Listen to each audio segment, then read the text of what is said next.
अथ ज्ञानयोगो नाम चतुर्थोऽध्यायः।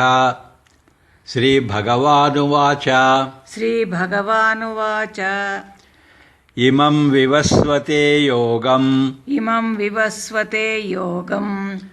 प्रोक्तवानहमव्ययम्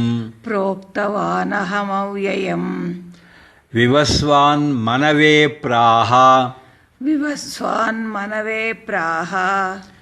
मनुरिक्ष्वाकवे ब्रवीत्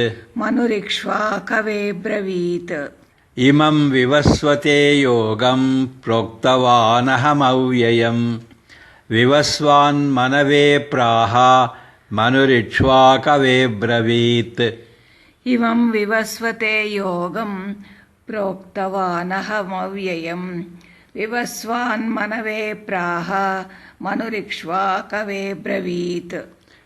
Sri Bhagavan said, Arjuna, the yoga I have taught you so far, the karma yoga, the yoga of action, a discipline that is imperishable and unmodified, is the self-same yoga that I imparted long ago to the sun god, who in turn taught it to his own son Manu, and Manu in turn taught it to his own son Ikshvaku.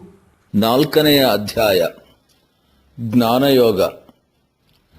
ಭಗವಂತನಾದ ಶ್ರೀಕೃಷ್ಣನು ಹೇಳಿದನು, ಅರ್ಜುನ, ಇಲ್ಲಿಯವರೆಗೆ ನಾನು ನಿನಗೆ ಹೇಳಿದ ಮಾರ್ಪಡಿಸಲಾಗದ ಮತ್ತು ಅವಿನಾಶಿಯಾದ ಕರ್ಮಯೋಗವನ್ನು ಬಹಳ ಹಿಂದೆ ಸೂರ್ಯದೇವನಿಗೆ ಹೇಳಿದ್ದೆ.